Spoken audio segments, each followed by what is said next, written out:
ಬಹಳಷ್ಟು ಸಿಂಪಲ್ ಟೆಕ್ನಿಕ್ಸ್ಗಳು. ಈಗ ಒಂದು ಏನದಪ್ಪ ಅಂತ ಹೇಳಿದ್ರೆ ಒಂದು ನೋಟ್ ಅದ, ಏನದು ನೋಟು. ಈ ನೋಟನ್ನ ಏನ್ ಮಾಡ್ತಾರಪ್ಪ ಅಂದ್ರೆ ಈ ಮ್ಯಾಜಿಕ್ ಮಾಡೋರು ಈ ನೋಟನ್ನ ಹಿಂಗ್ ತೋರಿಸ್ತಾರೆ. ತೋರಿಸ್ತಾ ತೋರಿಸ್ತಾ ಏನ್ ಮಾಡ್ತಾರಪ್ಪ ಅಂತಂದ್ರೆ ಅದನ್ನ ಮ್ಯಾಜಿಕ್ ಮಾಡ್ತಾ ಮಾಡ್ತಾ ಆ ನೋಟನ್ನ ಮಾಯ ಮಾಡುವಂಥದ್ದು. ನೋಟನ್ನ ಮಾಯ ಮಾಡ್ತಾ ಮಾಡ್ತಾ ಏನ್ ಮಾಡ್ತಾರಪ್ಪ ಅಂತಂದ್ರೆ ಏನ್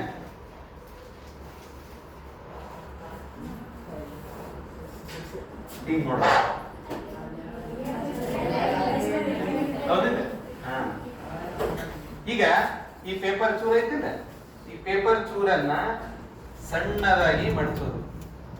ಯಾವ ನೋಟ್ ತಂದಿರ್ತೀರಿ ಆ ನೋಟಿನ ಸೈಜ್ ಪೇಪರ್ ಚೂರನ್ನ ತಗೊಂಡು ಸಣ್ಣಾಗಿ ಇದನ್ನು ಫೋಲ್ಡ್ ಮಾಡಿ ಇದನ್ನ ಏನ್ ಮಾಡೋದಪ್ಪ ಅಂದ್ರೆ ಈ ಬೆರಳಿನ ಸಂದುಗಳಲ್ಲಿ ಇಟ್ಕೊಳ್ಳೋದು, ಗೊತ್ತಾಗ್ಲಾರ್ದಂಗೆ ಈಗ ಇಟ್ಕೊಳ್ಳೋದು. ಆಮೇಲೆ ಏನ್ ಮಾಡೋದಪ್ಪ ಅಂತಂದ್ರ ಈ ನೋಟನ್ನ ಬಿಚ್ತಾ ಹೋಗುದು. ಆಮೇಲೆ ನಿಮಗೆ ನೋಟನ್ನ ತೋರಿಸಿ ಮತ್ತೆ ಈ ನೋಟನ್ನ ಏನ್ ಮಾಡೋದಪ್ಪ ಅಂದ್ರೆ ಮಡಿಸ್ತಾ ಮಡಿಸ್ತಾ ಅದನ್ನ ಚಿಕ್ಕದಾಗಿ ಮಾಡ್ತಾ ಮಾಡ್ತಾ ಅದನ್ನ ಈ ಕೈಯಿಂದ ಹೀಗೆ ಟ್ರಾನ್ಸ್ಫರ್ ಮಾಡಿ ಏನ್ ಮಾಡೋದಲ್ಲಿ ಪೇಪರ್ನ ಬಿಚ್ಚೋದು. ಇಲ್ಲಾಂದ್ರೆ ನೋಟನ್ನ ಮಡಿಚಿಟ್ಕೊಂಡು